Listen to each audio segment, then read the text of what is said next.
Himpunan ini kita namakan Himpunan Reformasi 2.0.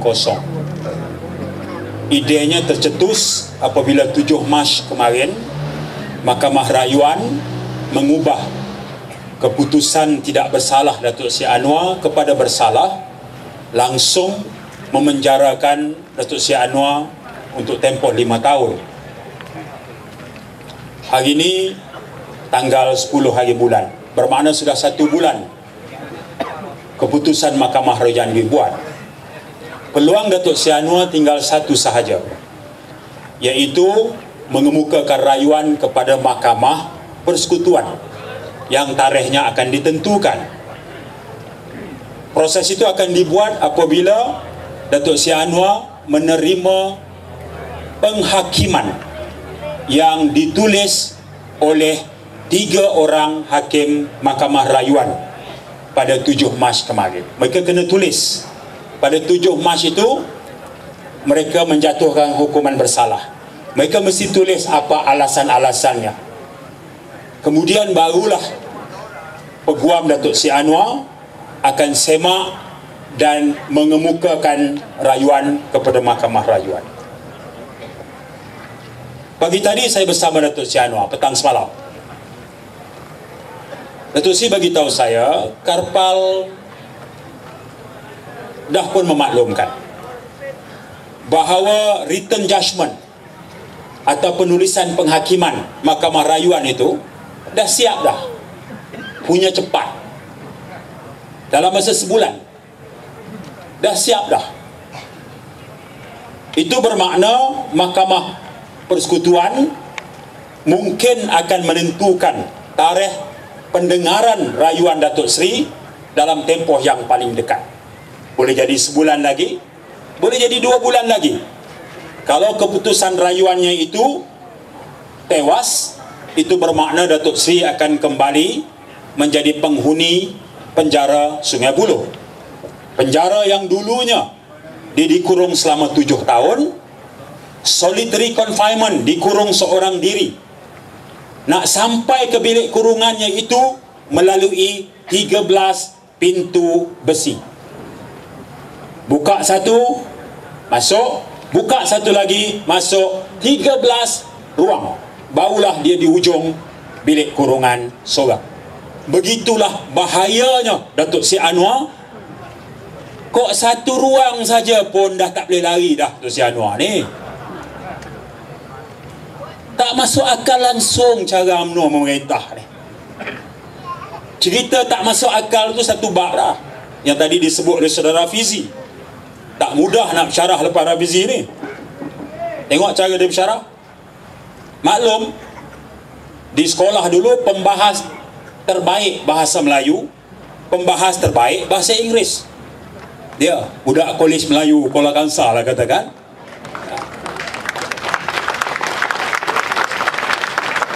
Alhamdulillah, dalam keadilan lahirnya tokoh-tokoh muda yang diasuh, dididik oleh Datuk Seri. Jadi nak bersyarah lepas dia ni tak mudah lah.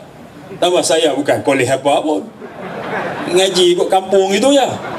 Jadi gagah jugalah pasal Setiausaha Agung nak jaga standard kan. Takkan nak kalah harga Rafizi. Baik, gagah biarlah. Syarah juga. Ya. Baik. Kita dengar tadi bagaimana bila fakta kes kita semak dalam buku tu saudara Fizi tulis. Satu hari saya dan Rafizi duduk bincang. Kes Datuk Seri Anwar ni beratus hari berlangsung dalam mahkamah tinggi. Orang pun dah tak ingat antara kes pertama, kes kedua, fakta kes yang mana satu Azizan, yang mana satu Saipul, yang mana tilam, yang mana DNA, segala macam. Orang dah tak mampu nak ingat lagi dah. Sedangkan kekuatan hujah itu ada pada kita. Kita cuma kalah kerana institusi mahkamah kita tak boleh kawal. Itu aja. Dari segi kekuatan hujah, kalau pada kes biasa bukan kes Anwar, awal lagi Peguam Negara dah kalah. Manakan tidak? Saipul jumpa Najib, betul seperti mana kata Anthony Loke tadi. Bila Saipul jumpa Najib, mahkamah diberitahu Saipul jumpa Najib 24 Jun 2008. Siapa ada kat rumah Najib? Najib, Rosmah dan Tan Sri Syafi'i Abdullah. Dialah yang mewakili Peguam Negara tempoh hari yang lawan dengan Anwar. Dia seorang peguam UMNO, peguam Datuk Seri Najib, peguam Rosmah. Asal orang UMNO ada kes dia, dialah peguam. Dia dah tentu peguam UMNO. Dia lawan Datuk Seri. Tak ubah macam kalau Pakatan jadi kerajaan, peguam negara itu ialah Karpal Singh dan yang kena dakwa itu Datuk Najib. Tentu Datuk Najib muskil lah, ini dah tentu Karpal Singh kenakan aku. Ya. Keadilan bukan hanya dilihat, bukan hanya tertegak, keadilan juga harus dilihat tertegak dan berlaku. Itu kiasannya. Syafi'i Abdullah ada di rumah Najib bersama Rosmah ketika Saipul datang jumpa Datuk Najib. Ini fakta mahkamah diberitahu. Kita tak tahu kenapa dia jumpa. Najib yang terangkan kepada media. Saipul datang jumpa saya 24 Jun untuk dua maksud. Pertama, nak minta beasiswa kerana dia pelajar di Universiti Tenaga. Yang kedua, Saipul datang bagi tahu saya dia diliwat oleh Anwar. Saya masih ingat kenyataan Datuk Najib itu. Ketika Saipul bagi tahu, tangan Saipul itu menggigil, shivering, menggigil. Begitu Najib cakap. Saipul jumpa Najib, Rosmah dan Syafi'i di rumah Najib. Datuk Seri Najib, saya nak minta beasiswa. Datuk Seri Najib, saya diliwat oleh Anwar. Bila dia jumpa 24 Jun, tuduhan di mahkamah ialah Saipul kata dia diliwat pada 26 Jun 2008. Jumpa Najib 24, Datuk Seri saya diliwat. Bila? 26 Jun saya diliwat. Itu fakta kesnya. Bahawa kamu Datuk Seri Anwar dituduh melakukan liwat ke atas Saipul di sebuah kondominium di Damansara di antara jam 3.01 petang hingga 4.30 petang pada 26 Jun 2008. Bila Saipul kata Anwar liwat dia? 24. Bila dia diliwat? 26 Jun. Takkanlah polis yang menyiasat ni tak boleh tengok sekuen kronologi peristiwa. Tapi kerana ini Anwar, Hakim Mahkamah Rayuan kata ini hujah kukuh, penjarakan Anwar 5 tahun. Ini isunya. Ya. Kena liwat 26, buat report polis 28. Sebelum itu siap minum petang dulu, jumpa Ezam, jumpa Mumtaz, jumpa semua. Kemudian 2 hari itu tak buang air besar, simpan bukti. Wah, ini hebat. Hebat. Simpan bukti. Keluar dalam surat khabar, dai bertanda. Masa tu saya masih ingat muka depan Utara Malaysia, dai hitam, tanda solat. Gambar terbaru dia, hitam tu dah hilang lah kat dai. Tanda solat dia tak boleh hilang. Oh, orang yang sujud dekat ni Tuhan bagi kelebihan pada dia. Mana boleh hilang-hilang? Ni dak dia. Pada masa gambar itu, tu dia, hitam dai. Gambar terbaru, hitam dah tak ada dah. Sampai macam itu mereka punya seni nak yakinkan orang Melayu sebenarnya. Hadirin dihormati sekalian, 28 buat report 28. Dalam mahkamah, Karpal berjaya challenge sampel diambil. Sampel yang Rafizi cerita tadi diambil dengan putih kapas pada permukaan mulut exhaust Saipul, dan putih kapas yang diambil dalam inner rectum exhaust dalam dengan putih kapas. Sampel diambil pada 26 Jun.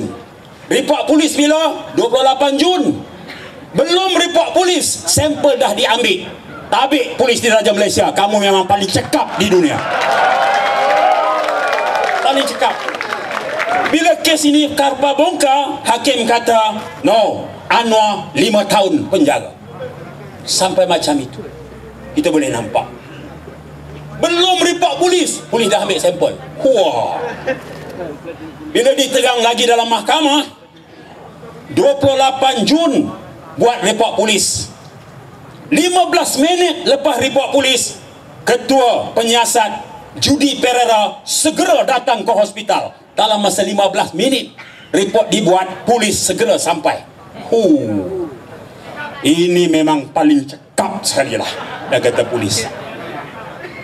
Ya, cuba orang kampung kat bawah bagi tahu dengan motorkar hilang, kereta motosikal hilang. Ya, apa tolong bagi tahu. 15 minit polis boleh sampai. Tak masuk akal. Ini kes Anwar. Report saja 15 minit, Judy Pereira terus jumpa doktor, siasat Saipul, ambil sampel dan sebagainya.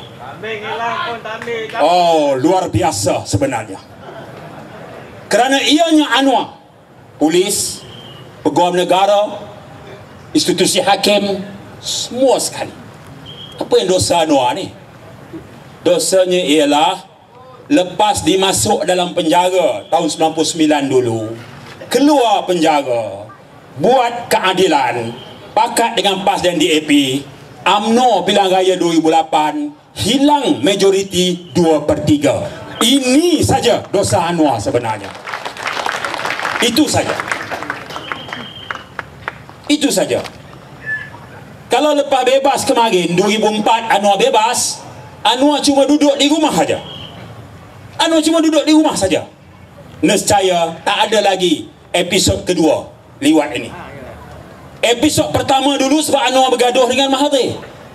Bergaduhnya apa? Anwar Menteri Kewangan, Mahathir Perdana Menteri.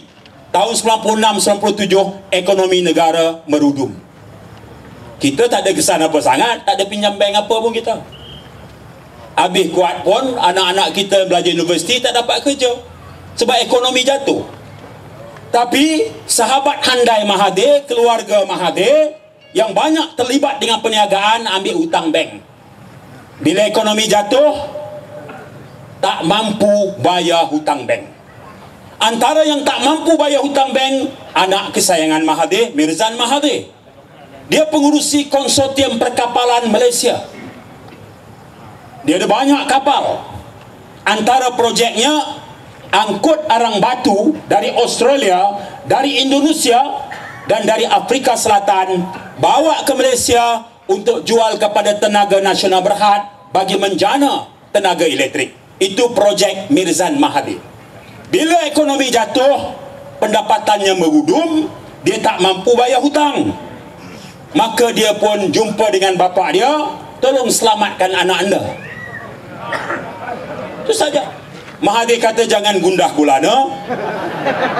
Kita ada Petronas. Biar ayah anda tanya dulu dengan sahabat ayah anda Anwar Ibrahim. Anwar, apa mungkin anak anda hamba boleh diselamatkan? Anwar kata, apa gerangan masalah?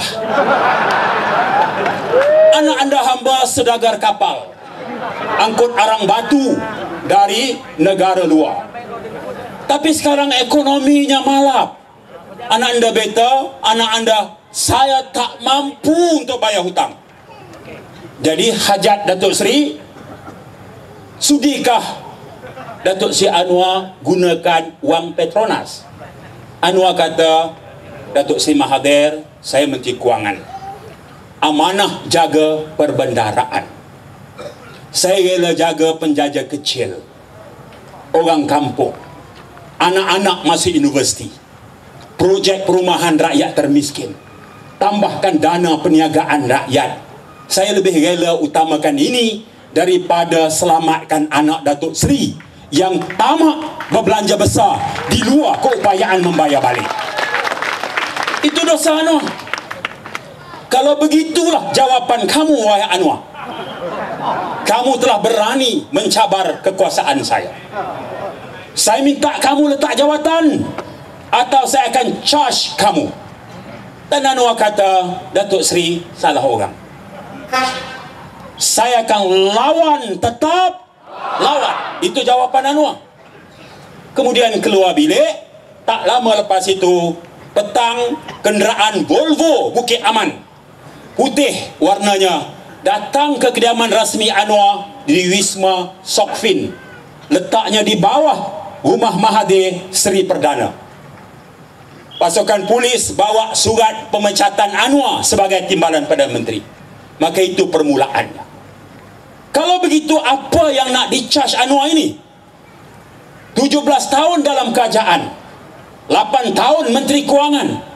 Dah tentu adalah fikir mereka satu perkara yang Anwar tersilap. Bagi projek pada kaum keluarga, sahabat handai, rasuah sana sini, dia cari habis. Anwar dipecat, polis terus seal pejabat Anwar, unggah semua fail, cari punya cari, geledah punya geledah, tak ada satu boleh sabitkan Anwar dengan rasuah. Lalu Mahathir kata ini tak boleh jadi. Kita rekalah bahawa Anwar liwat pemandu isterinya, iaitu Azizat. Pelakon utamanya siapa? Mokhtar Abdullah, almarhum peguam negara. Siapa lagi? Musa Hasan, pegawai penyiasat. Siapa lagi? Rodwan, seorang pegawai polis yang cukup ganas. Diseksanya Munawar Anis, diseksanya Sukma Durmawan. Semua itu segar dalam ingatan kita ketika pembicaraan di mahkamah dengan hakim bernama Agustin Paul. Kemudian mereka hantar Anwar 7 tahun dalam penjara. Mereka fikir tamat riwayat Anwar. Tahun 2004 UMNO menang besar, Pak Lah jadi Perdana Menteri. Mahathir dengan yakin turun serah pada Pak Lah. Dia menang besar, dia pun bebaskan Anwar. Fikirnya keadilan ini tak ada siapa akan ingat lagi. Anwar juga akan tamat riwayat. Keluarnya Anwar setelah repair tulang belakang gara-gara dipukul teruk oleh Ketua Polis Negara Rahim Noor. Anwar kemudiannya membina kekuatan baru pembangkang, dan Barisan Nasional tak dapat 2/3 majoriti. Bulan berapa? Bulan Mac 2008 kita menang 5 negeri dan BN hilang 2/3. Bulan Mac. Bulan Jun dia reka pula hilang fitnah Anwar liwat Saipul pula. Tak habis-habis dia nak lawan di gelanggang politik, dia tak mampu kalahkan Anwar. Dia hanya boleh kalahkan Anwar dengan guna polis, peguam negara, mahkamah, media, TV3, utusan supaya rakyat tolak Anwar. Dia masih gagal sampai sekarang. 52% rakyat yang mengundi menyokong Anwar dan Pakatan Rakyat. Dia mati akal. Apa lagi lah nak buat ke Anwar ni? Ya. Dan kita cuma bagi tahu satu saja. Kamu penjarakan Anwar lagi, kamu dah paksa kami sampai ke lantai. Kami dah tak boleh pergi ke mana dah. Kamu dah letam kami ke lantai. Kami cuma ada satu peluang saja, melantun balik, dan kami akan lawan tetap. Itu saja pilihan yang kami ada. Kamu tak bagi peluang kepada kami bernapas. 16 tahun kamu mainkan fitnah ini. Dan kita ada limitnya, kita ada batasannya. Sebab itu reformasi 2.0 kita lancarkan semula. Alhamdulillah, dengan dukungan Tuan Guru Nik Aziz di Kelantan pada 28 April yang lepas, 28 Mac yang lepas, Datuk Seri kemudian bermalam di Kota Baru. Subuhnya solat subuh berjemaah bersama Tuan Guru. Dan ketika Datuk Seri sampai, Tuan Guru Nik Aziz yang selalu memimpin kuliah subuh meminta Anwar yang memberikan kuliah, dan dia duduk mendengar bersama jamaah yang lain. Dimuliakan kedudukannya oleh Tuan Guru yang sangat kita kasihi. Ini kisahnya. Yang hina Anwar, UMNO dengan Ketua Pemuda UMNO Cawangan. Tapi yang julang dan kasih Anwar ialah Tuan Guru. Tuan Guru Datuk Nik Aziz, yang umur 7 tahun ayah dia mengajar dia solat tahajud, sampai sekarang dia tak pernah tinggal walau satu hari pun kecuali dia sakit dan uzur. Orang macam ini tahu melihat kebenaran. Cara Anwar dibicarakan, alang-alang urusan perbankan pun kita nak lakukan secara syariah compliance. Kita pergi pembankan Islam, tak mau ni. Sistem bank konvensional tak mau. Punya hati-hati orang Islam. Tapi cara Anwar dibicarakan langsung tidak mengikut syariah compliance. Kalau mengikut Islam, 4 saksi yang adil, yang melihat perbuatan itu berlaku dengan mata kepalanya sendiri, seperti mana dia melihat benang dimasukkan ke dalam lubang jarum. 4 saksi tak pernah dikemukakan oleh UMNO, Barisan Nasional, ketika menuduh Anwar. Ini syariah compliance. mengikut Islam, arba'atin syuhada. Sangat jelas, 4 orang yang memberikan kesaksian. Syariah compliant. Kita orang Islam pegang pada Quran. UMNO lebih-lebih lagi, kalimah Allah dia pertahan, selawat perdana dia buat. Tapi bila dia fitnah Anwar, syariah compliant tolak tepi. Yang penting utusan Malaysia kata ada air mani Anwar. Yang penting TV3 kata ada Anwar bersalah. Itu aja. Dia boleh buat macam tu. Selawat perdana dia boleh buat, konsert 6 anak muda mati pun dia boleh buat. Itu UMNO. Siapa anjur? Kementerian Belia. Siapa bagi permit? Kementerian Penerangan. Siapa yang menggalakkan? Kementerian Pelancongan. Siapa yang hantar polis dan rela berkawal? Kementerian Dalam Negeri. Siapa Menteri Belia? Ketua Pemuda Khairi. Siapa bagi permit? Menteri Penerangan Ahmad Syabrici. Siapa yang memberi galakan? Menteri Pelancongan Nazri. Siapa hantar polis jaga? Zahid Hamidi, naib Presiden UMNO. 6 orang mati, ambil dadah berlebihan. Kemudian mereka juga pergi selawat perdana di Putrajaya. Dia boleh buat semua UMNO ni. Dia boleh buat. Ya. Dia semua boleh. Selawat boleh, fitnah pun boleh. Konsert anak muda mati pun boleh. Ini UMNO, agama, bangsa, negara. Jangan dicabar kalimah Allah. Nahas kamu. UMNO. Jangan main-main. Jangan main-main. Pengurusi jangan lajak. Hentam UMNO. Jaga. Dengan bahasa Negeri Sembilan ni, satu habuk saya tak faham. Saya tanya Lok, macam mana Lok? Faham tak? Kamu ahli parlimen. Dia pun tak faham. Lok baru tak faham. Yalah. Apa bui, lari lah, apa benda semua dia buat. Tak apalah, itu kayanya kita. Cikgu Bat faham lah dia. Kerana dia bercarah macam tu juga.